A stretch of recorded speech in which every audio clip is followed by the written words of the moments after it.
My name is Linda Schreiber. Thanks go to Beth Fisher and Autumn and the entire Iowa City Public Library staff for hosting these presentations. Today's program is live streamed on the Iowa City Public Library's YouTube channel, and it can be viewed there at any time. And we also want to thank Prairie Lights, who's here in the back of the room. Their staff is with us today. While I cover some details, you can purchase a book, and our speakers will be happy to sign it after the presentations. Today, our format's going to change just a little. Following the speakers and the panelists' presentation, we welcome your input. And we ask that you step to the microphone in the center of the room. And that's so our in-house audience and our online audience can hear your comments. That means we won't have our customary break, but we do have coffee and tea in the back of the room, and you should feel free to help yourself at any time. Please take a moment to silence your cell phones. Project Green Garden Forums are free and open to the public, and attendance provides continuing education credit hours. Project Green was formed in 1968. Last year, the organization celebrated 55 years of service to the area. Our nonprofit organization has devoted its resources and countless volunteer hours to beautifying green spaces and educating the public about the environment and conservation practices. Project Green relies on financial contributions to enable us to continue our work, and we greatly appreciate your support. Donations can be made in 3 ways: online at projectgreen.org, at the Community Foundation of Johnson County to the Project Green Endowment Fund, or via the City of Iowa City Green Fund. Project Green offers several programs in this upcoming year.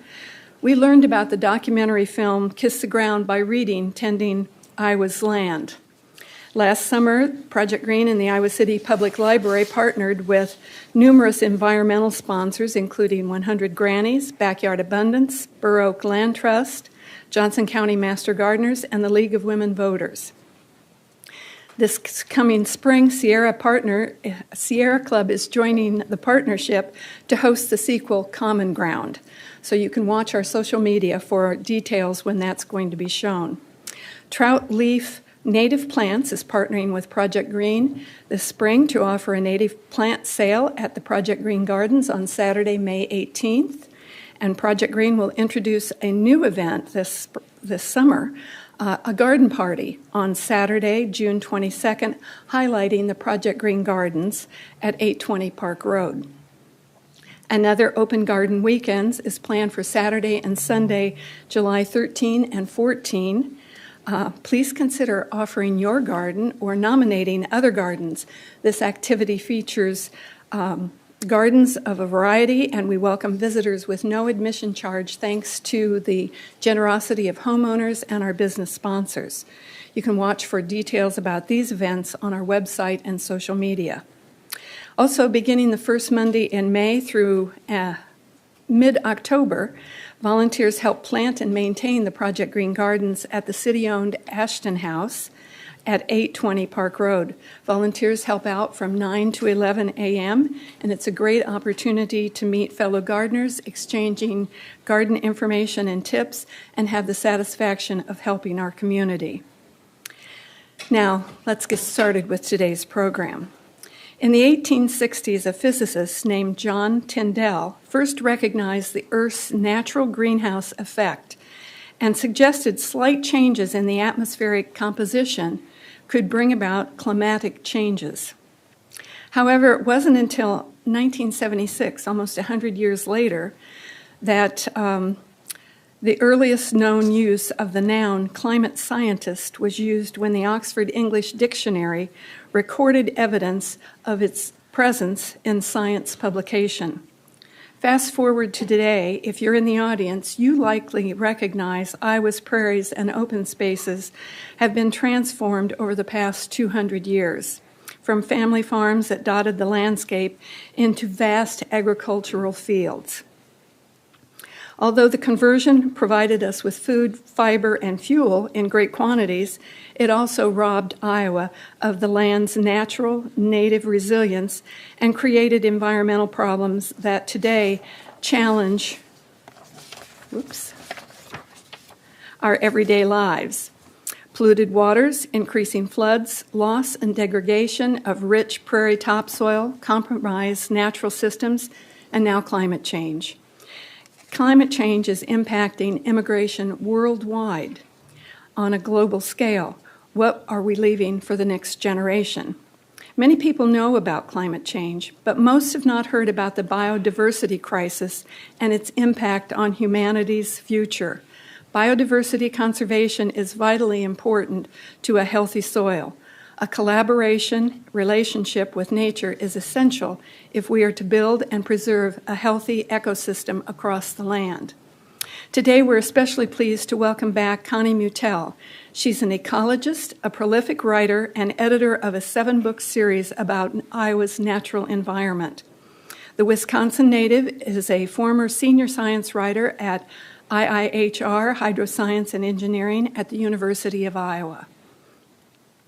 Connie and her colleagues will talk about their recent book, Tending Iowa's Land, Pathway to a Sustainable Future, which received the 2023 Midwest Book Award for Nature. Each wrote a chapter that identifies what has happened to our environment and outlines viable solutions to benefit agriculture and the state's human and wild residents, and how Iowans can make improvements to address Iowa's pathways to sustainability. I hope you'll read their book. It's a blueprint for Iowa's future, and I hope you will become activists for Iowa's environments. If Iowans listen, their recommendations can be life-changing for our state. Please welcome Connie and her colleagues.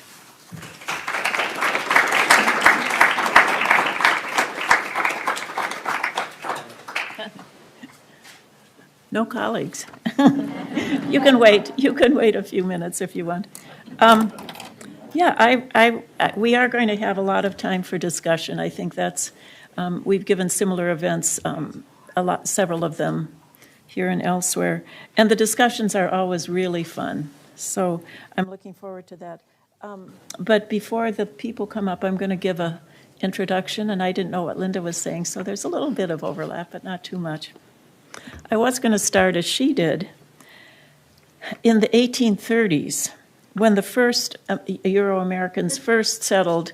Could I ask you to speak a little louder? Would that be okay? Yeah. Is my mic on? Yeah, your mic is on. I'll turn it up. Great. That works too. I'm mic'd in 2 ways, and neither is sufficient. Okay, when the first Euro-Americans, is that good now? Is that good? Legally settled Iowa. They settled right here, as you know, in Johnson County, right here where we're sitting right now, which then was one of the continents. What became Iowa was one of the most diverse and productive wildernesses on the continent, perhaps around the world. Our state then claimed 1/4, 25% of the world's best topsoil, not the Midwest best topsoil, but the world's best topsoil. It was an average of 16 inches deep. It had been formed by the prairie's deep, dense roots. It was Iowa's black gold, the most precious natural resource that would form the basis of our economy and our culture. Crystalline waters seeped slowly through these rich soils, which moderated flooding. Biological diversity was evident in the 1,000 species of vascular plants that could be found in the tall grass prairies, which covered 80% of Iowa, and the flocks of millions of birds that flew overhead, overshadowing places like Iowa City for hours, sometimes days at a time. Today, fewer than 200 years later, this model of sustainability and resilience and healthy functions has been transformed into one of the least biologically diverse landscapes on Earth, with 2/3 of Iowa being covered by 2 species, corn and beans. This agricultural transformation has been the genesis of today's severe environmental problems. Today, we've lost all but about 1/10% of the tallgrass prairie. Running waters are among the most the lowest quality waters on Earth, or in the nation, I shouldn't say on Earth, but in the nation. The topsoil depth on average is less than half of what it used to be, and the remaining soils are severely degraded, in places being called dead because of the annihilation of the living microbes that were in the soil. Climate change is both fed by today's agriculture, and climate change intensifies our existing problems and feeds our greenhouse gases. About 30% of Iowa's greenhouse gases are related to agriculture. Tending Iowa's Land, this book is the first comprehensive look at Iowa's major environmental problems, all of which are reaching a crisis stage. The book asks the questions: what happened, why, and what can we do about it? Tending looks at the history of our land development and its results, and emphasizes positive solutions. It stresses that we know what to do about our problems, but we're not doing it enough, and we're not doing it fast enough. The book also emphasizes that even as one problem feeds all the others, so too small positive actions spin many benefits. Plant a small prairie plot, and you will start rebuilding the soil, trapping and holding water, returning native biodiversity, and storing carbon dioxide in the soil, thus helping to prevent it in the tiniest way, climate change. This is an edited book with 28 authors that uses first-person stories to breathe life into science chapters. It's written by both by our best researchers here in Iowa, with essays written by the people that I call environmental activists. 2 of our 5 speakers today will be essay authors. These are people who have passionately lived their love for nature and made major strides in Iowa as a result of this. These stories and the mix of writing forms lighten the book and pull readers in and through it. So a lot of people have said this to me. They've said, I don't get bored with this book. That's really nice to hear. So in total, Tending is, I believe, an engaging, energizing, and accessible primer for Iowa's environmental problems that stresses solutions, feeds hope, and fuels active engagement. But this book is not the end. In fact, I feel like it's only the beginning. Like it or not, our lifetimes are defined by the beginning of the Anthropocene, the time when human activity is defining an entire new geological era. I feel that we need to look hard at the past of humanity, of our species, and see what we have done to the natural world that supports all life. We need to own the present and all that humanity has created, both good and bad. And we need to look forward and move forward in a positive manner, doing what we can to create a healthier future for all of those to come, both human and other life forms. My hope is that this book and the session today might be a beginning for all of us to search for new ways of speaking for the natural world.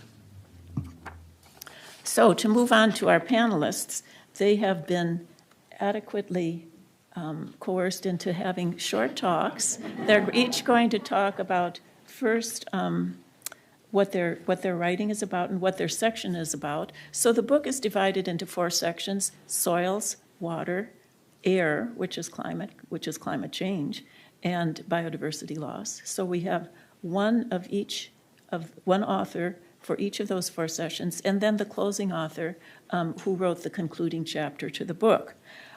So they're going to spend a few minutes, and I think what we'll do is have them do the first question that I'm going to ask first, and then we'll go through them, and we'll come back and take another run at it. So I want to point out that all of today's speakers have devoted themselves to careers in Iowa, and they're passionate about improving Iowa's natural environment. As with many other Iowans, their lifetime dedication to our state and to its betterment is a gift to those who live more casually on this land. And I think that we have to recognize that. You know, I'm a firm believer in thinking positively and looking positively to the future. And I think part of that is to really acknowledge the many gifts we have around us, and that includes the people that are supporting us with their ideas, their work, their smiles. And so I just want to say that, to say thank you to my many authors, 5 of whom are here today. So I think that I'm going to ask all of you to come up now. You can escape from the woodwork there. And we'll be seated in the order of your talking. So Keith, Larry, second. Third would be Francis. The fourth would be Rebecca. And the fifth would be Jerry.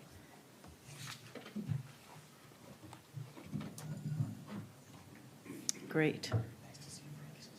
Okay, our first speaker is Iowa State Geologist Keith Schilling, right here, who directs the Iowa State Geologist. He directs the Iowa Geological Survey at the University of Iowa.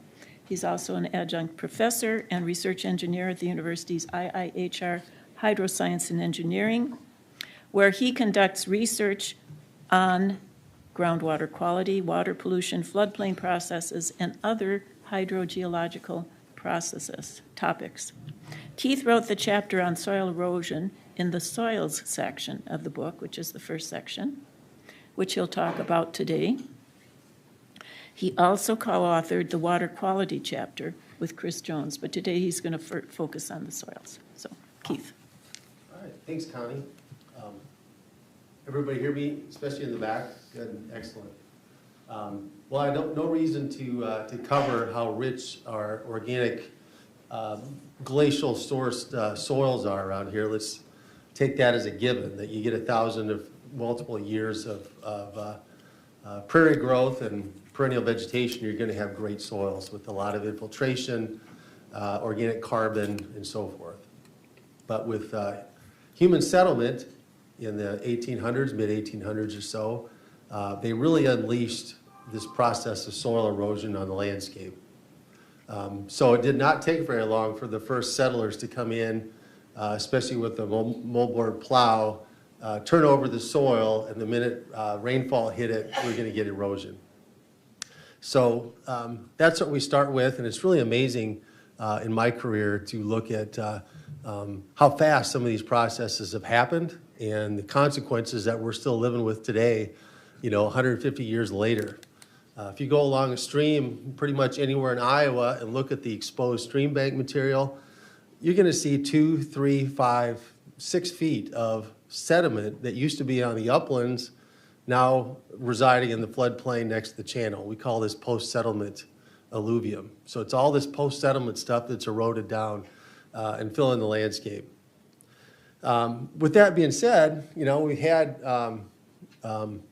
a march towards accelerated soil erosion from the late 1800s through essentially the Dust Bowl of 1930. And they, at that point, figured out at some level that we cannot prevent. We need to do something to prevent this wide-scale soil erosion going on. So with conservation practices being implemented, slowly adopted in the later part of the 1900s, say 1950 and so forth, believe it or not, we've gotten a lot better at reducing upland sheet and real soil erosion. My chapter that I spent some time on was focused on the Neal Smith National Wildlife Refuge. If you've been there, down kind of south central Iowa near Des Moines. Large-scale location of a watershed where the U.S. Fish and Wildlife Service is converting row crop ground to tall grass prairie. And we came into this study thinking that we would see this big reduction in soil loss occurring in this watershed compared to a cropped watershed next to it, the kind of a paired watershed that was business as usual. And what we saw was over 10 years of intensive monitoring, we did not see the changes in sediment loss that we thought we would. And I describe in my chapter why that might be. But what had really happened was that we've gotten really good about keeping sediment on the land. A lot of our sediment loss problem or sediment erosion problem has been transferred to the channel bed and stream banks. So we haven't really slowed the water up a whole lot. That water is not necessarily eroding from the land as much as it did in the early 1900s. But we've done is accelerated our stream bank erosion. So if you look around Iowa today, half the sediment loss might be stream bank erosion. So you go into a stream corridor, you see how deeply incised the river is, and you look at these exposed banks, all of which are contributing sediment. So the fact that in the chapter that I described that we had no difference in sediment erosion compared to a cropped watershed or restored prairie watershed, it had to do with the contributions of upland sediment erosion in one, sheet and rill erosion from the ag land to bed and bank erosion be more concentrated in the other one. So with no changes in discharge, we saw the same amount of sediment export. But that being said, there's hope in the fact that we are doing a lot better with upland soil erosion processes. There's a lot of practices that we put on the land, all of which are geared toward reducing soil erosion from upland areas. So we're doing a great job on that. Unfortunately, some of our problem has been transferred to our streams. Okay, thank you. Okay, More to and come on that. I may not have clarified this. There's going to be two questions. So this first question is to talk about your problems and what you've written about in both in your section. Yeah. So Larry Weber is our next Professor Larry Weber is our next speaker. He traces his love for studying water's flow back to playing in his farm creek in northeastern Iowa, his family's farm creek in northeastern Iowa as a child. Now as a chaired professor of civil and environmental engineering and director of IIHR Hydroscience and Engineering. He has become a national leader for water resource issues, including water-focused land management. Through innovative efforts such as the Iowa Watershed Project, Iowa Flood Center, Larry has reshaped concepts of how we can live in harmony with our water and land. He wrote the Visions for the Future chapter in the book's second section on water. Great, thank you, Connie. It's nice to be here today, and I just want to start by introducing the section that I wrote the summary of, which was related to water. And as Linda and Connie have both discussed, Iowa was home into some of the most rich and diverse tallgrass prairie. That didn't happen by coincidence. In part, it's here in the Midwest because of the interesting place that Iowa is on the globe with respect to weather and rainfall. We're at a very interesting juxtaposition where very cold Arctic air intersects with warm, moist air from the Gulf here in Iowa, and that's resulted in rainfall patterns throughout our history in which we had rainfall that came at just about the right time and just about the right amount. And that persisted through the 1900s and into early 2000. But as we know, our climate is changing, and one of the aspects of our climate change has been the intensification of rainfall. And in the chapters on water, we talk about the intensification of rainfall and its resultant runoff. As we intensify rainfall by about 20%, we see roughly a 30% increase in runoff. And so our soils can only hold so much of this water. And we've had floods historically before we transitioned the land to an intensive row crop agriculture. But with that transition, we see more flooding happening. And so oftentimes we've been asked the question through the many years, beginning in 2008 in particular. Most folks here in Iowa City remember the 1993 flood with great memory, and the general sentiment at that time was it was a flood of a lifetime, and each of us simply, recovered as quickly as we could and got back to business and felt that we would never see such an event again. And then, just 15 years later, in 2008, we had an even greater event. And most interesting about that flood event, and Vitek Krajewski describes this in his chapter, is that the preceding 14 days before that flood actually had less rainfall than 1993, and yet the peak flows in Iowa City resulted in an increase in water level of 4 feet. The peak flows in Cedar Rapids saw an increase in water level of about 10.5 feet, overtopping the levees in Cedar Rapids and causing about $10 billion in damage in eastern Iowa. So we've seen those events just 15 years apart, 2 500-year events in just 15 years. And then following that, we saw in 2011 the Missouri River over flood stage for 100 days. Major event in the Missouri River. An up-basin process where late snow melt and early spring rains filled the Corps of Engineers flood mitigation reservoirs and resulted in a river that stayed high the entire summer. Then just 8 years later, in 2019, we had a very different event pass through the Midwest. It was a bomb cyclone that dropped only about 3.5 inches of rain, so not torrential rains by any means. But it was rain that landed on snow on frozen soils, and we had very deep snowpack at that time with an equivalent of about 8 inches of water in that snow, so roughly 8 inches of water held up in snow across the landscape. With 3.5 inches of rain, the equivalent of about a 12-inch storm happened, causing flows below those core reservoirs mostly, and flooded the Missouri River, resulting in 53 breaches in the Missouri River levees and devastation all throughout the Missouri River Basin. So that is the problem that we're addressing and thinking about, and that is the prevalence of flooding. We do study this both in the past as well as forecast to the future. And in our chapter, we do write, I think, a plan and a vision for the future, which I think I'll wait for the second question. Good, thank you, Larry. Okay, Francis Tickey in the middle. I first met Francis Tickey many years ago when he was running to become Iowa's Secretary of Agriculture. And I will interject here that if he had won that election, I think we'd see a different state right now, but he unfortunately didn't. This was also the year that I read his book, A New Vision for Iowa Food and Agriculture, with great interest. His career explorations pulled him through a PhD in soil science into a USDA position as a national program leader for soil science in Washington, D.C. And finally, 30 plus years ago, landed him and his wife Susan, who's here today, on an organic grass-based dairy and crop farm near Fairfield. Here they work to prove the multiple benefits of simultaneously addressing climate change and producing locally marketed, high-quality dairy products. Francis explains his effort in his essay. This is an essay, not a science chapter. It's his personal story in the climate section of the book. Thank you. When we're talking about climate change, I think we need to look at two aspects to it. One is we have to stop adding greenhouse gases. We have to get off fossil fuels. And the other is we need to get some of that carbon back into the soil. Some way we need to sequester it. And we've been doing actually fairly well, I think, now recently. Maybe I should wait to talk about that later. But one thing I wanted to mention is that many farmers don't believe that humans are causing any climate change. And actually not just farmers. You just got to turn your television on and listen to certain channels and you can see that. And, but I always say, it doesn't matter. There are many compelling reasons why we should get off fossil fuels besides climate change.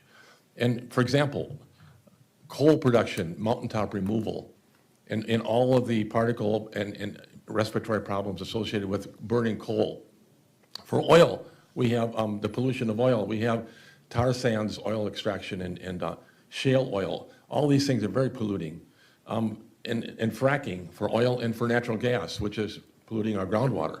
So there are many compelling reasons why we should get off fossil fuels. We don't really have to argue with that, I don't think. But I think that we're doing fairly well now all of a sudden. Suddenly there's an interest in more alternative energies. Electric cars and solar and wind power. In Iowa, 60% of our electricity comes from wind.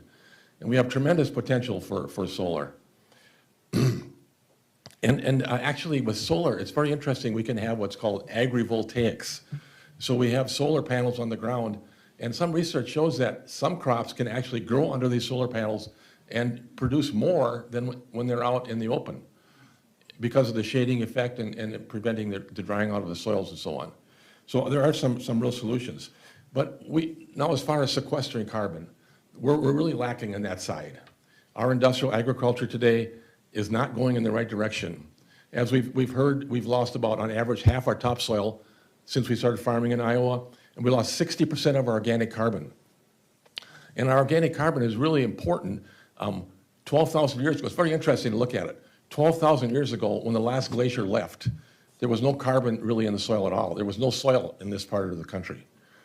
Only during those 12,000 years, as plants and animals colonized that loose geologic material and put carbon in there, they actually created soils. And in those 12,000 years, we've heard, created the most productive soils in the world. Now, since we started farming, we've been deficit spending on that ecological capital. We've lost half of our soil to erosion, 60% of our carbon to oxidation. And our systems in place today are not really turning around. We can talk a little later about cover crops and so on, how that can remediate it, but we're really not on the right path. So I'll wait till later to talk about the more positive side. Yeah, thank you, Francis. I keep learning I learned so much from my authors, and I'm taking notes here because I'm learning from what they're saying today. I first met Rebecca Counton, and I will say, Rebecca, I really owe her a debt of thanks because Pauline Drobney had been signed up to do this chair, sit in that chair. And Pauline wanted me to express her regrets that she couldn't be here. She woke up this morning and was really quite ill. So Rebecca, just like that, said she'd come. And thank you so much, Rebecca. I first met her on the northeastern Iowa fen that belongs to her family. Fens, once more common in Iowa, had become a rarity, but through Rebecca's passion and guidance and her family's willingness to try something different, this particular fen is now thriving and indeed is spreading.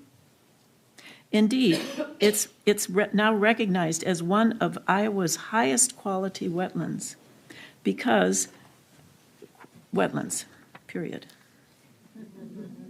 Rebecca went on to receive her PhD in Geographical and Sustainable Sciences and is now also thriving and spreading her knowledge about the natural world through teaching at Iowa's Lakeside Lab at Lake Okoboji and here at the University of Iowa. She recorded her story about the fen in an essay again, so Keith and Larry were science chapters, Francis and Rebecca are essays. In her essay in the biodiversity section of the book, which she will discuss today. Thanks, Rebecca. Thank you. And to build off Francis's term of ecological capital, that is essentially what this entire section is about in the concept of biodiversity.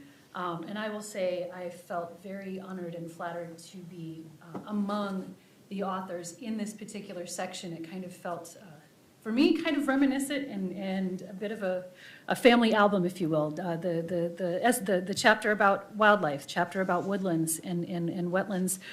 These are all written by people I had the honor and pleasure of meeting as a very young child. It's very unusual for someone to have that kind of experience, and being able to contribute to this book has really brought that home for me to understand the importance of all these people that kept showing up at our house when I was a kid. And this is what you get when something like this happens. But the section on biodiversity, in particular, Dr. Tom Rosberg's chapter is what I want to focus on, because he summarizes this chapter with really looking at the issues of the loss of biodiversity on our landscape. He cites ecologist E.O. Wilson several times, talking about the hippo analogy of habitat loss, invasive species, pollution, population growth, if not overpopulating our landscape, and our overconsumption of resources really being those key factors that are leading to what we see today as far as a loss of biodiversity and a loss of resilience on our landscape as a result of that. And Tom talks then about solutions, which we'll get to later on also. But understanding that for Iowa, that means the habitat that as Connie had mentioned, we've lost 99.9% of our prairie, but we've also lost 75% of our woodlands, and we've lost 92% of our wetland communities in Iowa. So it becomes kind of an aha or an obvious moment to say, when you've eliminated that much of your natural biodiversity, what did you think was going to happen? And this is where we are. And so the essays and the chapters that culminate this particular section dive deeply into these specific ecosystems and these specific communities and how we really need to see more diversity on our landscape in these ecosystems if we're going to expect them to be resilient and thrive for the long haul. That if when you eliminate those species that are intended to survive and thrive on the landscape, you're opening up opportunity for those invasive species, for higher levels of erosion, for unstable stream banks. All of these dominoes keep falling because we've got these key factors that are out of sync. And that particular section, again, the people who've written those chapters really hit on some key elements that are, in my mind, the ingredients that have led to some of these other challenges. And we'll talk more about the solutions later. Yeah, thank you. Thank you, Rebecca. That was a great synopsis. Our final panelist, Jerry Schnoor, has been an inspiration to me since I learned of his efforts to address climate change over 30 years ago, when most of us didn't even have it on our radar. Like Larry Weber, Jerry traces his career in civil and environmental engineering to his childhood Creek forays. These eventually led him to a professorship at the university here, where he has taught and conducted research in water quality and environmental health and received multiple awards. He has spearheaded several reports on climate change for the state legislature. In spite of fighting uphill battles for decades, Jerry continues his passionate search for ways to heal our natural world. He was the perfect person to write the final book chapter titled Regenerating Our Future, A Call to Action. Thanks, Connie. What a terrific panel. There's not much left to say. How many have heard of number 22, Caitlin Clark? Raise your hand. Just checking, we thought that maybe nobody had in this audience.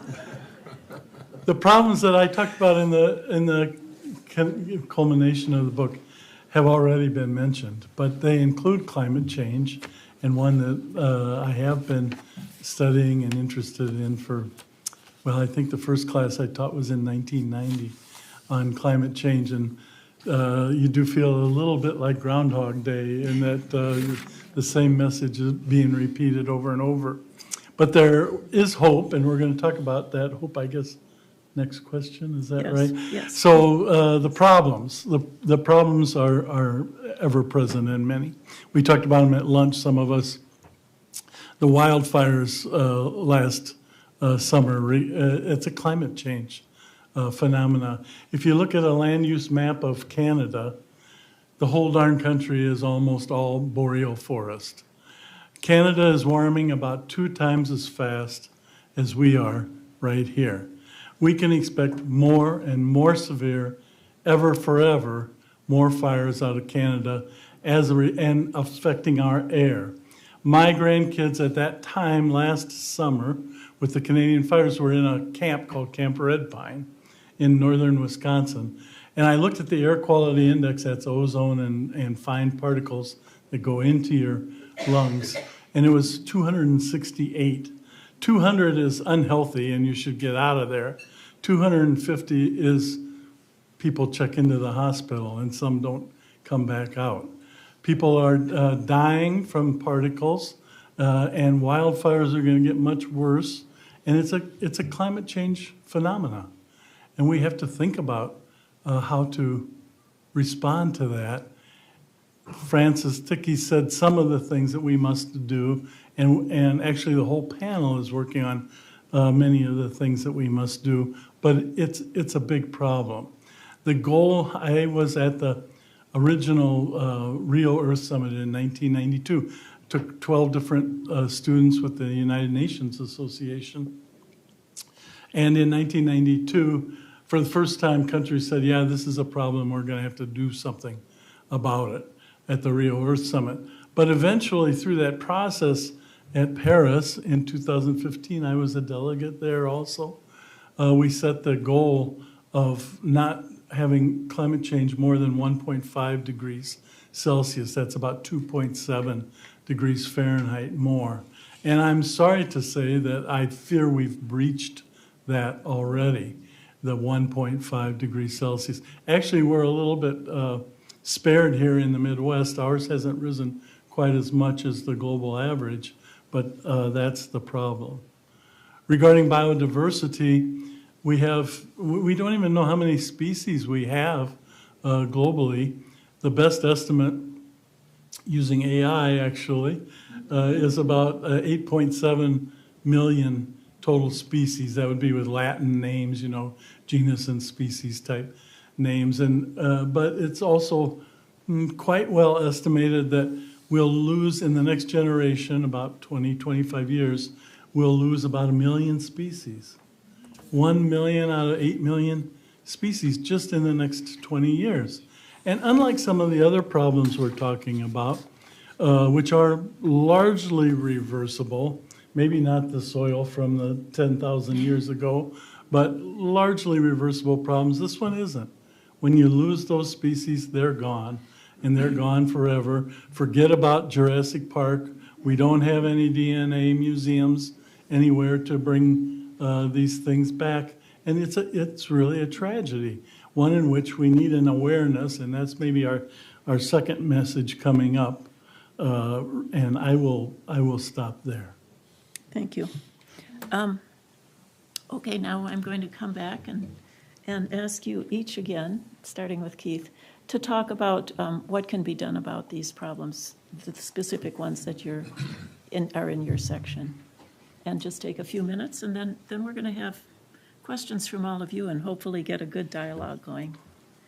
Well, our greatest year of sediment erosion, if you think, we did a study in the Raccoon River in west central Iowa, was 1972, which was like, you know, you'd think it might have been so early, we didn't have as much row crop. And 72, we had this great influx of 10% expansion of row crop above normal rainfall, and that was our biggest. Since the mid-'80s, soil erosion really relates to how much rainfall we get. So, you know, climate change notwithstanding, we do understand a little bit about how keeping soil on the land is working. We're adopting a lot more conservation than we've ever done in the past. We know where to go. The science is relatively simple about keeping soil in the land. So along with that, though, we can reduce the flow of water, the runoff that might drive sediment erosion, and we can also do things to improve infiltration. So things like what Francis mentioned, cover crops. We can try and add additional crops to our landscape during the fall and spring season when row crops of corn and beans are not growing. Gain some additional organic matter in the soil. We can do things like instead of tillage, deep tillage, moldboard tillage, we don't do so much anymore, but just random tillage, if we reduce that a little bit, let the organic residue accumulate, encourage more infiltration, encourage more earthworm activity, soil pad development, and so forth, we're going to get more infiltration, we're going to get organic carbon accumulation. And probably the last solution towards a soil improved soil future might be adding more perennialization back to the landscape. Probably not try to farm every square inch of the countryside. Allow vulnerable areas to be perennialized with grasslands, shrub, forests, or whatever. Get out of flooding on farming on floodplains. Essentially, farm where it makes sense and kind of like reduce the level of intensive farming on vulnerable areas. So adding some perennialization back to the landscape. So improved tillage, cover crops, and some sort of extended rotation, adding perennialization to the landscape, I think is our future for soil sustainability. That's a great summary. Thank you, Keith. And those, I believe, those are all included in the term regenerative agriculture, right? Yeah, those are major components of regenerative agriculture. Right, which is a term you may have used, and it covers a lot of stuff very broadly, which is quite good. Okay, Larry. So over the last 30 years in Iowa, we've had over 1,000 presidential disaster declarations at the county scale. And some of those counties have had over 20 in a single county. So 20 presidential disaster declarations in some counties over 30 years. So flooding is a problem in Iowa. Likewise, over the similar period of time, we also are facing a water quality crisis. That period of time since about 2000, when Iowa is targeting a 45% reduction in nutrient flux out of the state, we've now doubled the nutrient load leaving the state of Iowa. water quantity and water quality are linked together in all things that we do on our landscape. And so in our chapter, I write about the Iowa Watershed Approach Project, which was a vision towards a more resilient Iowa. Within that program, we have built about 800 conservation practices across the state of Iowa, spending about $40 million on green infrastructure, nature-based solutions, $40 million on gray infrastructure to slow water down during heavy rainfall and improve water quality year-round. That program has shown what good looks like by organizing watershed management authorities as a local governance structure to come together to solve problems important to their watershed, by hiring watershed coordinators whose job it is every day to wake up and make the watershed a better place to live, by implementing practices like farm ponds and wetlands and reconnected floodplains as conservation practices, by doing science-based monitoring and assessment, and having conversations at the community scale that aren't that don't have an urban focus, don't have a rural focus, but do have a science focus. I think this program has been looked upon by all of our neighboring states as well as states throughout the country to come to Iowa to understand exactly how we are doing these things in the state. With that, though, we did learn a few things. One is these conservation practices work. But we also learned that we're adopting them at a pace that simply is not keeping up with the pace of industrialized agriculture. We will not cost share our way out of this flood problem and water quality crisis. We can't simply just throw more money at it. We've got to be doing these practices along with the appropriate policy changes within our state and federal government. And so we really focus on two key points. One is we need real, renewable, reliable funding for a program like this. Our estimate is that we need about $10 billion over the next 50 years to be able to slow water down and improve water quality. When I think about Keith's comments just a moment ago, over the past 50 years, we've done a lot to improve soil loss because soil is so important to our agricultural system. Over the next 50 years, we could change how water and nutrients and agricultural pollutants come off of our lands if we have the political will to do it. To get $10 billion over 50 years is $200 million a year, and that coincidentally is about what the Iowa's water and land legacy would generate with the next increase in our sales tax. But we have not had the political courage in the state to implement I will. The second piece, in addition to more funding, is that we need environmental performance standards wherever landowners are receiving state or federal assistance. We've got to start taking a whole farm approach to how these management practices are being implemented. In the Middle Cedar watershed, where we built 80 farm ponds and wetlands in our IWA program, spent about $9 million there. In the same period that we constructed those practices, a study that Keith was involved in, 8,400 miles of subsurface agricultural drainage were installed in that same watershed. So when you think about, the wetlands that we built, we celebrate every single one of them, but we're simply not keeping pace with agriculture. So we need more real, renewable, reliable funding, and we need environmental performance standards at the whole farm approach. Thank you. Yeah, thanks, Larry. Okay, Francis.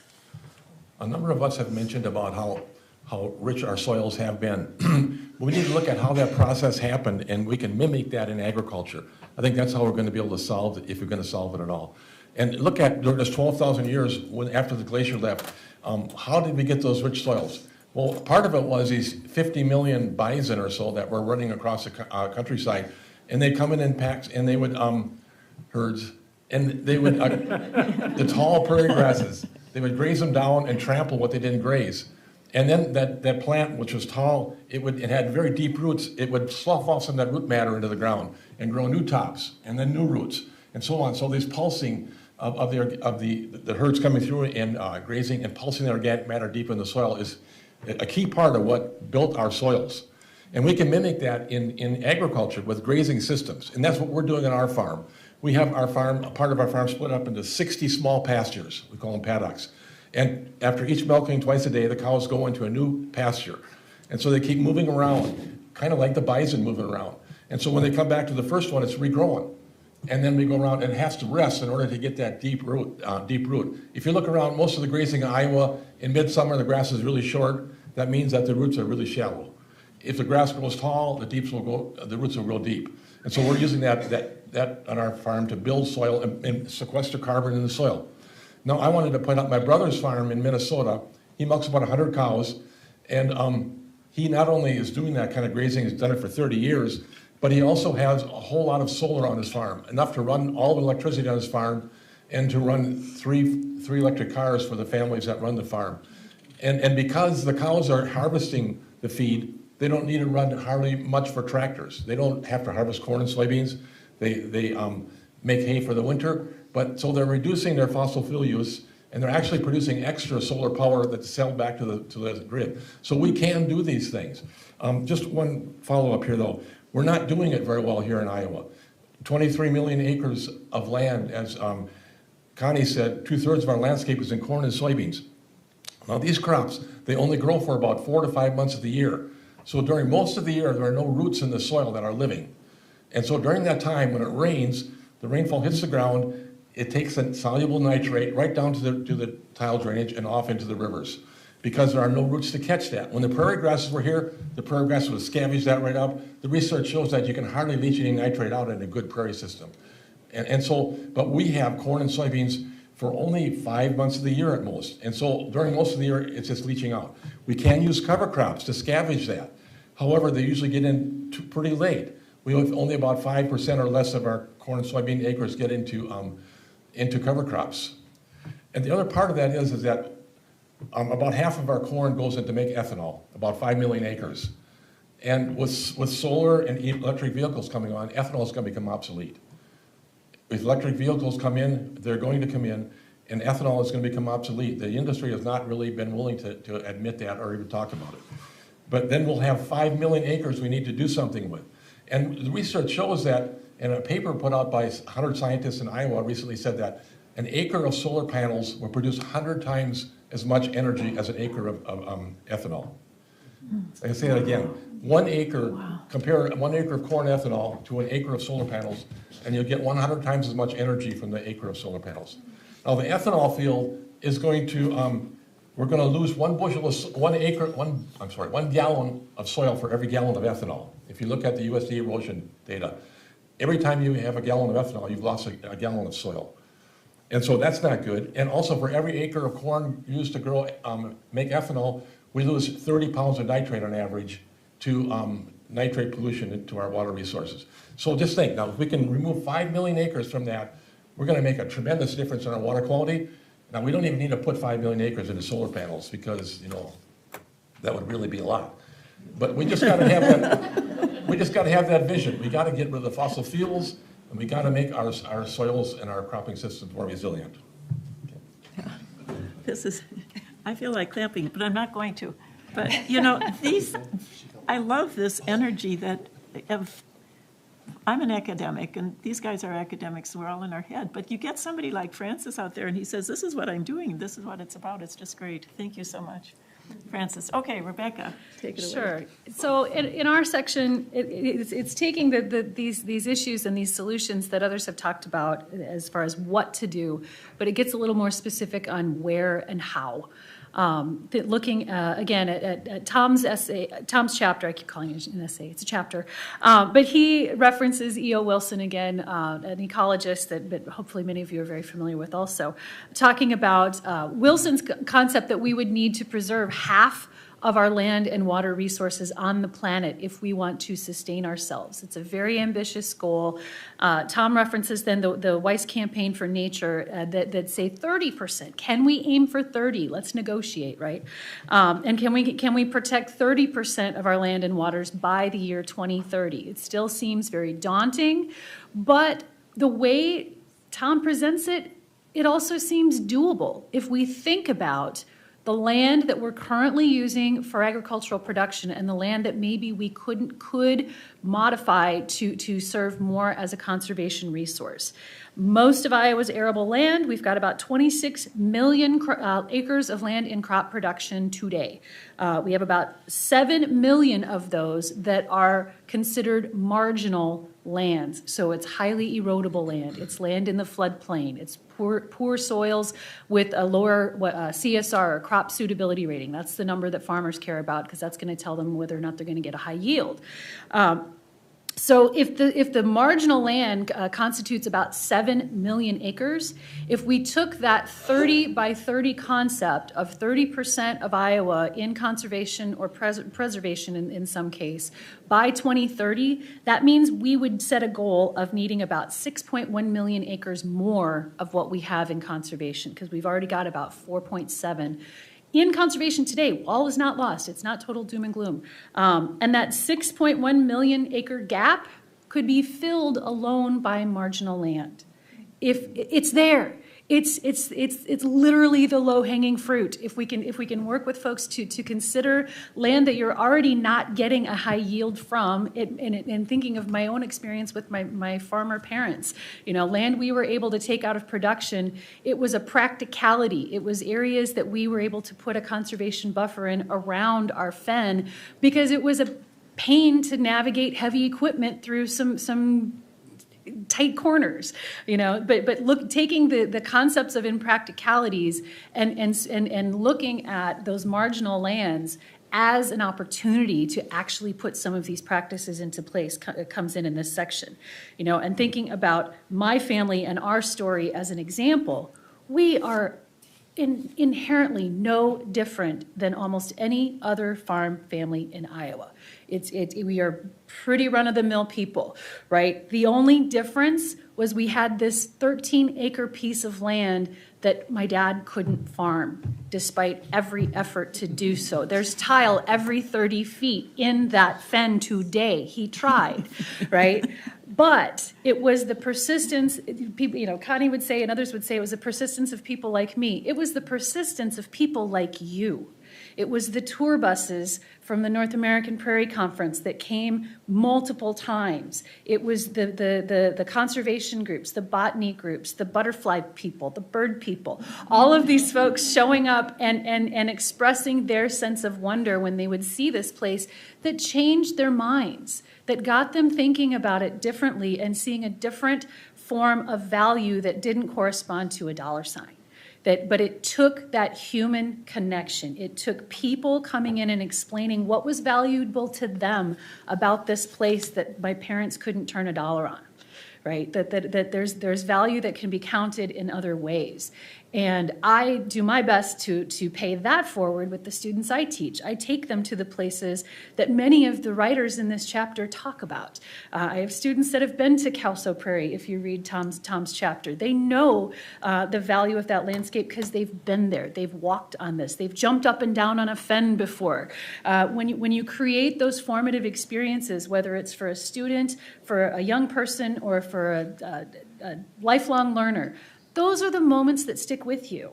And the same thing can happen with the number of private landowners we have in Iowa to see value in something that maybe has very little financial value to them today. There's other value to be had, and we have to start talking about different forms of capital and currency. Okay. And my time is, I'll yield back my time.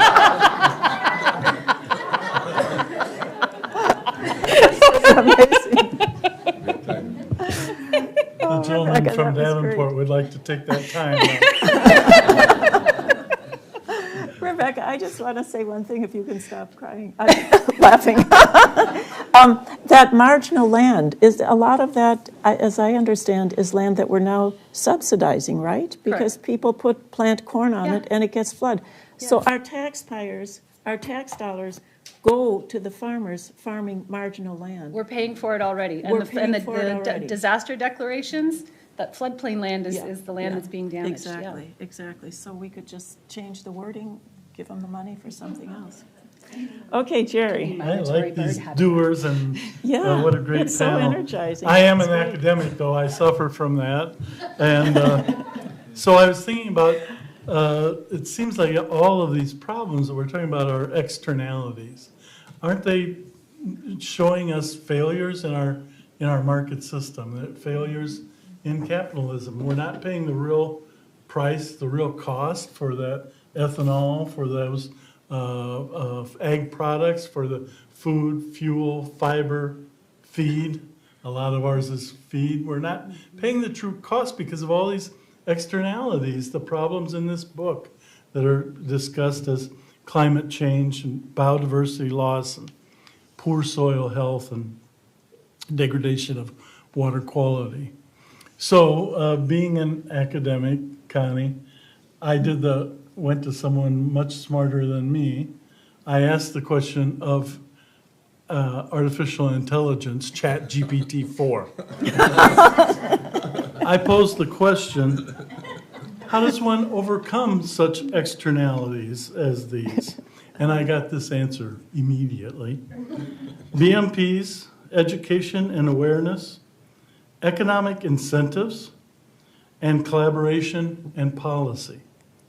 I think I've heard almost all of those words mentioned here. Maybe not collaboration. I'd like to dwell on that a little bit. First, it struck me that the solutions in this book are rather ChatGPT maybe could have written it. Sorry, Connie. But they certainly, it's in agreement with tending Iowa's land. I suppose that education and awareness, that answer from ChatGPT is what we're doing here, trying to share knowledge and education and awareness. And I wrote about awareness in particular in the last chapter. And I quoted Aldo Leopold, many of you know from Sand County Almanac, still an inspiration to me, and his famed land ethic. He believed the word land, we're in the land, we're a part of the land, and until we come to have that ethic, we may not be able to reach the challenge of many of these problems that we're talking about. He believed that the land included soil health, air and water quality, plant and animal diversity, and says so in Sand County Almanac.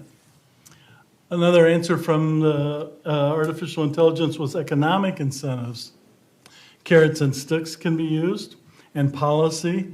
Larry Weber mentioned we need policy, obvious parts of programs to attempt to overcome these problems.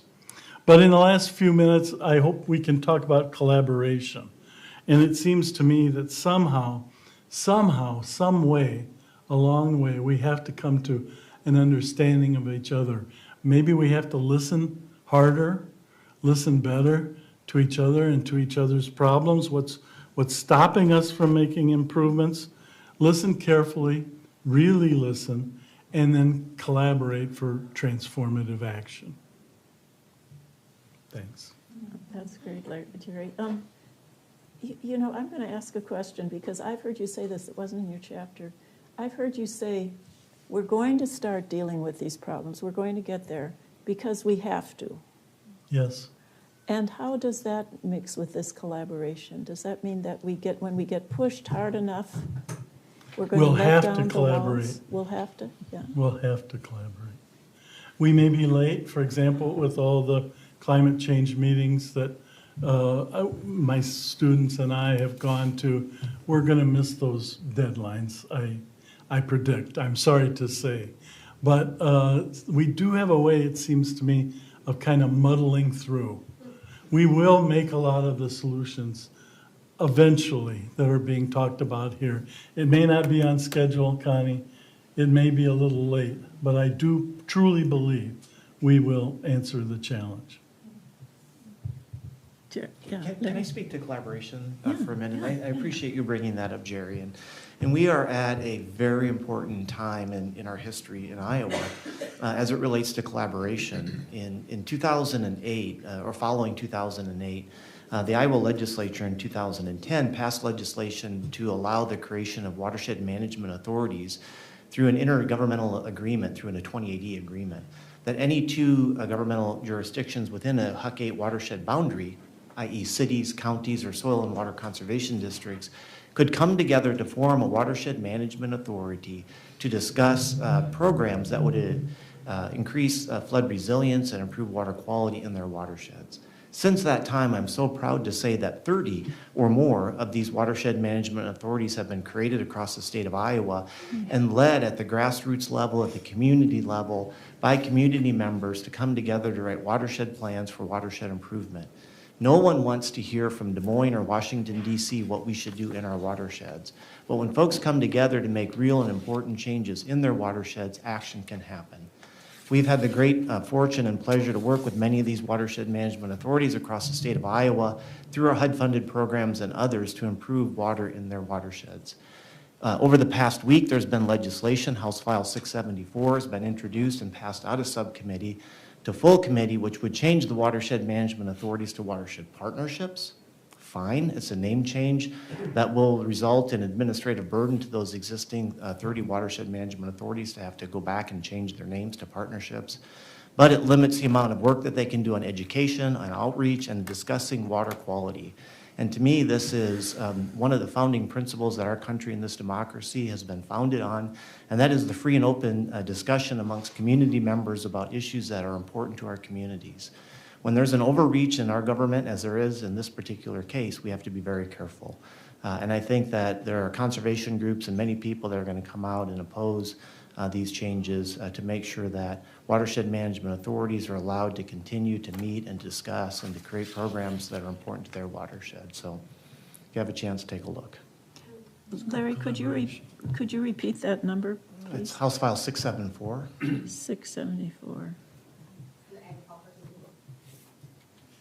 Agricultural Committee, is that, Larry, is it in the Ag Committee now? Ag and Natural Resources. Ag and Natural Resources, okay. Well, thank you for all of you. You can see why I was so privileged to work with these, and 23 more people like this. It was quite a trip. So I think we're open for discussion now. Is that okay, Linda? If you have questions, please step to the microphone so everyone can hear you, or if you have comments. Yeah. And you can say, And don't be shy. don't be shy. I mean, we've had really good statements made. Yeah. Do we need to introduce ourselves? Okay. I'm not going to pose a question. I'm just going to make, I guess, a statement. I appreciate your opinion. CO2 pipelines. Just a quick point. If ethanol becomes obsolete through electric vehicles, we don't need any pipeline. By the time they get in place, they're going to be obsolete. And really, pipelines, if you look you follow the money, it's a big money maker for those who are going to put them in there. I'll have one comment. We're at the Geological Survey. We've been exploring actually an alternative to pipelines, which is geologic carbon sequestration here in the state. It had been kind of dismissed out of hand, especially by the pipeline supporters, because they are invested in another approach. But we are starting a process for obtaining some federal dollars to start exploring the possibility, if should it prove feasible, of actually sequestering some of the CO2 deep into our geologic formations, roughly 3,000 to 4,000 and deeper below ground in this interesting geologic structure we call the mid-continent rift. So potentially there's an alternative out there to pipelines. The jury's still out and we've got a lot of work to do, but there could be other alternatives out there in addition to these pipelines. So stay tuned. Is that something that you're pretty positive about being able to use? Or do you is it totally open now? I think we're past the 50% test. I'm pretty happy. I'm pretty sure that we'd get something out of this, though there's a couple different formation targets to choose from, whether it's, to get all geological on you, igneous basalt or sandstones, but we've got both options here in the state, and our first option is looking at the igneous basalt, but the sandstones are well understood to be good sources or good targets for sequestering liquefied CO2. So not the answer to the world's problems, but there's an option in addition other than pipelines in this state. Well, that's encouraging. Yeah. I had a question. Currently, a lot of our economic incentives are facilitating or in conflict between, either facilitating extractive agriculture or in conflict between regenerative and extractive agriculture practices. So what are some of the real prime opportunities you see for shifting those economic incentives and policy incentives towards the regenerative side so that an individual farmland owner, particularly those who are not farming their own land, particularly those who have tenants, see the value in embracing regenerative agriculture? I'll come with one thing. One real simple thing is that any federal subsidies for farmers have to be connected to environmental performance. I think Larry's mentioned that. And it's very, very simple. I mean, we know that corn and soybeans by themselves are leaky. They're inherently leaky systems. And we're not going to get around that by having new corn varieties. It's just, even if you put the right amount of nitrogen on the corn, we're going to have a leak there because of the root system. So we can have a requirement that we need cover crops, that we can have a requirement we need more diversity of crops and so on. So you don't get the subsidies unless you get that. And now the subsidies are in crop insurance. But so the carrot and the stick, we're always short on using the stick. We use too much of the carrot here, I think. And we need to start doing some regulation because it's not going to happen. I'm telling you, I worked on water quality in 1988, starting in 1988 in Washington, D.C. We developed a national water quality initiative. And it was very naively, we thought, well, in 5 years we can probably fix our nation's water quality problems. And in 5 years, if it doesn't happen, we'll try to do some regulation. Well, you know, regulation never happes. And we are on this water quality merry-go-round. Every 5 years, a new politician comes up and says, we're going to do some more incentives. And it doesn't get us anywhere because they keep tallying up all the incentives, all the practices we put in. But as Larry mentioned, they don't count how many miles of tile drainage we put in that have totally wiped out the benefits from the other things. So we have to start having some regulation. Hi, my name's Sally, and I had a couple questions or comments. One was about how you would reestablish the health of the microbial environment of the soil. And in that regard, I'm just wondering how GMO crop, requires petrochemical fertilizers and such. And you know what I've studied and learned about that destroys the microbial environment. I didn't hear you mention those, ways of farming versus organic. And also, with the watershed management, I was wondering, what is the state and federal authority that you're talking about that, is objectionable, and how you would, meet the need of the management and not go along with those programs, because sometimes they're federally mandated. It's just too bad when you go. And then I was wondering with the water quality, these forever chemicals, even the Iowa City water is contaminated in that way. I don't drink it because of that. So, these are kind of like issues like 2030, 2050, at the end of the century, how, and that's a lot of different questions and addressing different people's topics, but those are just some more. Do you want to just maybe pose the first one of those, and we'll see if... Well, the microbial environment, you would reestablish How that to... healthy. Because what I've learned or thought, my impression was with the petrochemicals and the GMO crops, it destroys the soil, doesn't have that microbial environment going on. Okay, so reestablishment of microbial? I'll start and you guys okay. can kick in.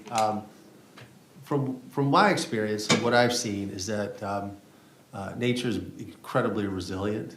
I think if you stopped applications, things come back. I mean, I don't believe it's dead and not salvageable. I feel like in many cases, what we've learned in not just soils, but in terms of all aspects of environmental restoration, it's credible what happens when you just stop doing the thing that makes it bad, and then just let time take over and recover. So I'm probably not inclined to think that those soils are not salvageable at some point and it will come back. I believe they're salvageable, but is there a movement? I mean, is it pertinent, A movement, did you say? Yeah. Oh, yeah, yeah. In Yes. Europe, they don't do anhydrous ammonia, and that's maybe one of the worst things in terms of killing the nematodes and the various soil microorganisms. That's like the Roundup stuff? No. No, that's just the just the fertilizer is probably the worst thing. Would you agree, Francis? That's not good, yeah. The anhydrous ammonia comes in a band, it's put in bands, and it basically kills all the microbes in there. Oh, is that going on in Iowa? Oh, yeah. Big time. Yeah, it is, yeah. But as Keith said, it can recover, and the key thing is diversity. Now, different plants have the root system colonize different microbes. Some plants are deep-rooted, some are shallow-rooted and fibrous, and so the more diversity we have, the more diverse and complex our ecology will be. Think of that prairie, all those prairie plants and deep-rooted and shallow. It was tremendous diversity. And we find that, and the research shows that when you use cover crops, and one cover crop's good, because now we only have corn and soybeans, and that's not really diversity, and we're killing the microbes on top of that. But now if we start using a cover crop, it helps a lot for the diversity, and we have multiple diverse species of cover crops, and suddenly the microbes really take off, and it makes a big change. Francis, isn't the GMO, she asked about that. I don't think that's Not the GMO, problem. That's a different issue, Yeah. but yeah, I don't know if anybody wants to comment on that one. I don't think that's so much the microbial problem. Yeah. The Rebecca, GMO crops. Rebecca, what did you? There's other things we can, I guess it's Yeah. not Rebecca wanted to fertilizers say. that are paired with that oftentimes. yes. Yeah, but you're starving it too. It's an Yes. ecological desert right now out there. There's nothing growing, no live roots, virtually. And so, then we have the summertime for 4 months, we have something growing, and then it goes back into a desert. So the microbes go into dormancy because they have nothing to eat. And so if we have live roots in the soil all the time, then we're feeding the soil. As a matter of fact, we know plants are solar collectors, and they collect the solar energy, and they make carbon, liquid carbon to build their bodies. But also they exude that into the roots, through the roots. They spit it out into the roots to feed the microbes because they have a symbiotic relationship. The microbes will then dissolve nutrients for them, and they can take them in, and then they will feed the microbes. So it's a whole complex symbiosis. But the more diversity we have, the more diversity we'll have of microbes too. And Rebecca, you had a comment. Yeah, I just want to, oh, no, you're fine, this is good, I'm learning a lot too. Just to give you an example of how some of what we're talking about can be effective, an example that on my family's farm was the 13 acres that we have the conservation easement for is for the fen itself. There was an additional roughly 10-acre purchase by the County Pheasants Forever chapter surrounding it as a conservation buffer. And the intention when that second set aside, if you will, was established was Pheasants Forever was going to come in, they were going to do their standard reestablishment of Prairie, bringing in their own seed mix, and I was able to intervene and say, can we just burn this and see what happens? And we were able to take what had been cropped for decades, corn and soybeans crop rotation, and all we did every other year basically was burn it, and we were able to get not only native vegetation back in the buffer, but the fen species are actually jumping the fire break and are actually growing now in the buffer itself. And all we've been doing is burning it. We did not introduce any new seed. So bottle gentians, fringe gentians, some of the species that we would expect to find in a wet prairie, that you wouldn't expect to find in a cornfield. It's a wetland, a special kind of prairie wetland. Day-to-day farmer motivated to do these things, and is there a lot of education going on, or? That's the watershed approach. I don't think, dollar. And then one other thing with the watershed management, versus the federal and the state authority. I'd just like to hear a little bit more about that. Well, the watershed management authorities really came together, again, at a local scale. So in Iowa, we have about 56 watersheds defined as Huck 8 watersheds. So think about 1/50th of Iowa. So an example would be the Middle Cedar. So the Cedar River from Cedar Falls to Cedar Rapids is a size of watershed that we're talking about. And so these watershed management authorities came together. At that scale, they understand that they're seeing flooding more often. They want to reduce flooding. They want to improve water quality. And so it's about bringing people together to create community and watershed interest in improving their watershed. They then apply for state and federal funds, so they work hard to write proposals to get funding from the state and federal government to support these practices. In some cases, they've passed the hat to all of their members, which could be counties or cities or soil and water conservation districts, to support watershed coordinators. So several of them have full-time watershed coordinators. And it's the coordinator's responsibility to really seek out the funding that's available through state and federal assistance, as well as work with landowners that might be interested in learning more about conservation practices. My impression was you were saying that federal and state authorities are kind of combating. No, well, my point was that the Watershed Management Authority, the members of those boards are community members. So, bakers and barbers and butcher shop owners and, folks that come together rather than, simply wait for something, out of, our capital in Des Moines or in DC. So it's much more local, grassroots oriented activity and action. And I think a very forward-facing group of folks that have committed, their personal time to making our waters, better for the state. I'd like to make a comment to you also. It's clear from your question, and I think from other questions here, a lot of people want to do stuff. I mean, people are concerned, but it's hard to know exactly what to do and where to find resources. Again, I think the book is a good start. But I think that choosing maybe a group, there are so many groups in Iowa City. I went to a meeting just yesterday, 2 days ago, a new Food and Water Watch group that's going to get going in Iowa City. The people, 20 people were sitting around talking about what could be done. And these were people who had followed the issues and knew so much. I learned so much just sitting and listening to them for a couple hours. And I'd encourage you to do that. That would be a good. I thought it was like a good place to start. With the cattle farm, or cattle ranch, how he's, doing kind of more of a biodynamic, where this is complementing that. And, you're not having, you have your own solar energy. That's pretty unique, I would think. It's unique, but it's not. It's really not. It's the way nature has acted for 4 billion years, with everything interconnection. If there's one word that unites everything, it's interconnections. And people, all of these people are aware of that. When Jerry talks about our need for working together, Rebecca talks about her family working together. It's all of the connections we have, both with each other and with nature. And the more we can encourage those to flourish, the better off we'll be. And I think that the better we'll feel about what's happening to the world, because we're being active. The best antidote to depression or despair is to just get active. Regarding your last question on the forever chemicals, we know how to treat at the drinking water plant for those chemicals.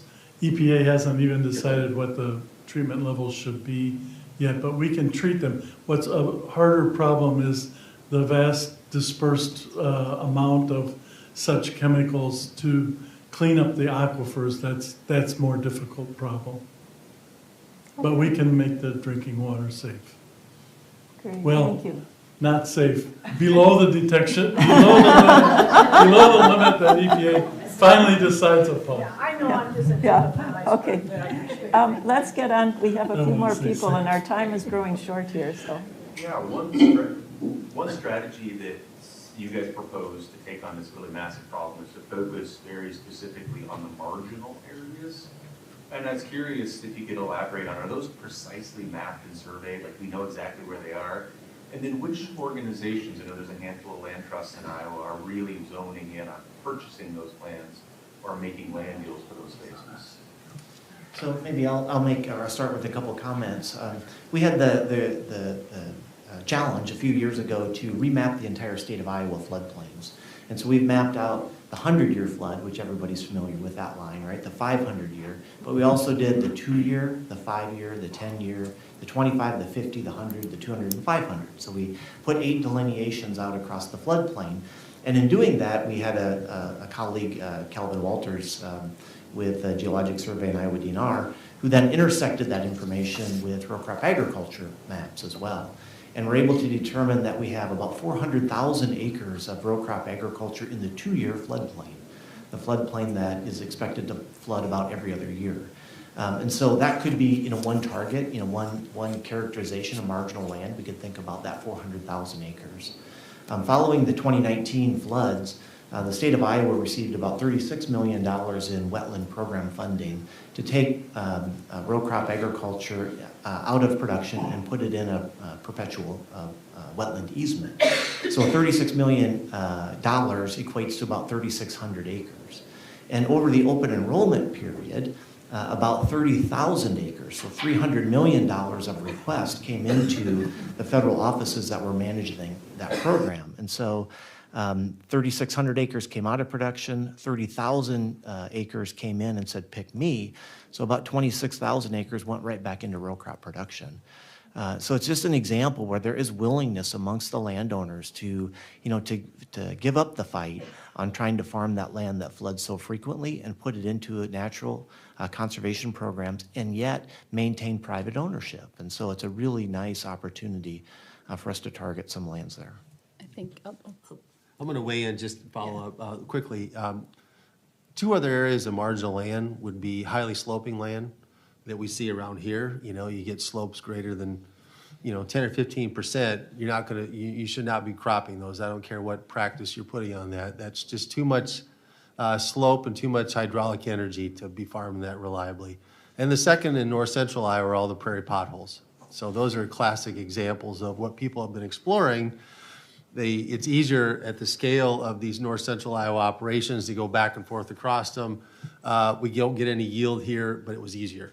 So I think there's a movement underway to start mapping out profitability of lands and maybe getting people to leave the potholes alone and let those be, become something other than that, whether it's, a bioenergy crop or just some sort of native vegetation that you take credit for and get some payment for. So so it's primarily the floodplains, highly sloping land, and the potholes would be the easy conservation targets for marginal land.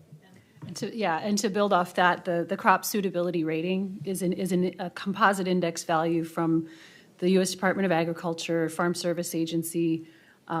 You can look it up on the Web Soil Survey if you so choose. This has been mapped. Those index values are something that some of my students, when we work together on our summer prairie ecology class, we look at lands that have varying crop suitabilities and then consider the suitability for conservation. And to your comment and your question about if the land could then be acquired, my family's example, again, our conservation easement means that this land is still privately held. And the likelihood of seeing a land transfer to another owner is probably not going to happen on a broad scale basis. It can happen, it does. We have organizations like Iowa Natural Heritage Foundation, the Nature Conservancy, the Sustainable Iowa Land Trust. There are organizations which do that, but Iowa Natural Heritage Foundation, in my family's case, helped establish a conservation easement. So the land is still held in our family's as our family's property, but the terms of the agreement list the Department of Natural Resources and the Fayette County Conservation as essentially equal partners in management. And so it creates that platform for collaboration where my parents still have, it's still private land. If people want to hunt there, they have to ask us permission to do that. It's not a park. It's not a preserve. It's not a wildlife area. It is our family's land. However, it's our land with different terms and different arrangements that are geared more toward conservation management and protection of that particular ecosystem. Thank you, Rebecca. And I think we'll take one more quick question. Let me just say to the gentleman, check out Jerald Land Trust. Yeah, I forgot about that. Yeah. So one last quick question, if that's okay, and then we'll... Thank you. This has been very interesting, and I appreciate everybody being here today. My question is also going to be on the marginal land.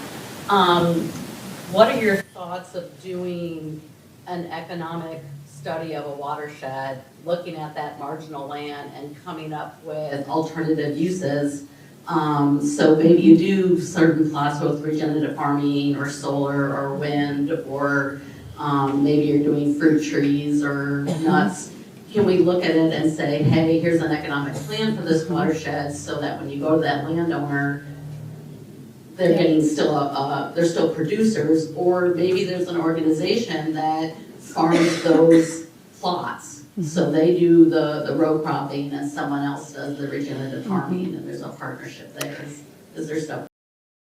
To build off that, other means of value could also include calculating the carbon sequestration potential if your land were in conservation versus row crop, or the nutrient retention potential. Should there be a market for things like carbon and nutrients, that's a different form of economic exchange that actually creates an entire gold mine, if you will, for our landscape in Iowa, if we were to consider the carbon sequestration potential alone from a perennial landscape.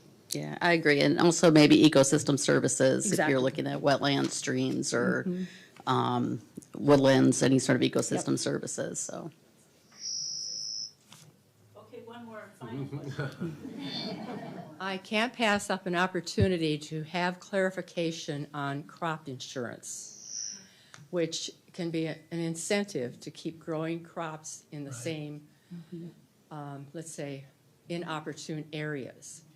My question really is, how is crop insurance set up?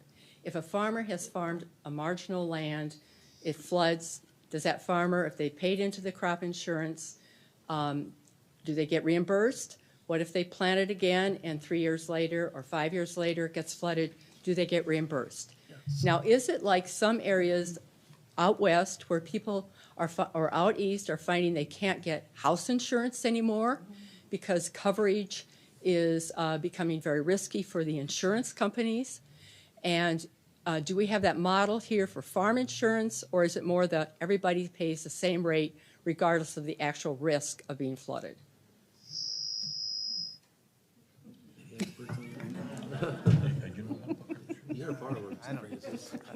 I don't know, Jerry, if you want to tackle this. I would answer it yes, but I think there's probably a better answer. Well, I do think there is one distinguishing characteristic, is that crop insurance, and my understanding, and Francis, please correct any wrong statements I might make, is not just a natural disaster insurance, which is sort of the heart at where crop insurance began. So floods or droughts might result in reduced yield, and then a farmer was evaluated on the yield and then made a payment for. But it also includes an economic component. So a basis on ag land is determined for yield, and that might be 200 bushels an acre. There's a basis on value at, say, $6 a bushel, and so that equates to $1,200 an acre. So if the yield stays the same, but the commodity price falls drastically to, say, $3 a bushel, then a claim can be made on that crop insurance as well. It's an economic insurance as much as it's a yield insurance. So it's like a minimum wage guarantee. Correct. I just want to make a couple. First of all, I don't use crop insurance because we have diversity. If you have only corn and soybeans, you got the same crop, the same growth cycle. If you have a disaster, it's a whole disaster. We have forage crops, we have hay crops, we have small grains crops, we have some corn and soybeans. And so if we have a failure in one phase, we always get something else. So we don't, diversity is our crop insurance. But it has to do with a baseline. If you get crop insurance, you got to show them your history of yields. And then they'll base it on that. And so if you have no yield history, then that's complicated, but I don't know a whole lot about it otherwise, but that's about it, that there is a baseline that, and if your yields change over time, it changes over time. And the initial buy-in level on crop insurance is heavily federally subsidized. Yes. So this is not a true insurance in that if you went to buy a homeowner's insurance or another type of insurance vehicle, that you're paying the true risk as it's determined by the insurer. This is heavily federally subsidized. Thank you. Final question. So I just want to thank again, who I call my authors. I just feel like it's been such a pleasure and such a privilege to know you all and learn from all of you. I'm going to ask one quick question, one phrase, not even a sentence, a phrase. I want you to just say, in a short phrase, one hopeful thing that you have felt recently about the environment. Awareness. We know more now than we ever have in the past, and it's not that hard. We just Okay, need, Larry? it's awareness. Private lands, just all of the activity of people on private lands doing good work for nature. Okay, I have one thing, but first I'm going to say that agriculture is a huge juggernaut here. We aren't making a lot of progress. Okay, I'm going to leave that out there because we got to work on that. But what's hopeful is I think electric vehicles and solar energy. I think that's going to be a tremendous boon. Okay, Rebecca? The young people who have an interest and enthusiasm for nature in Iowa, we need them far more than they need us. In addition to renewable energy, battery technology too, which we need to be able to store some of the wind and solar when it's not blowing or sun shining. Okay, thank you. And let's just thank these people.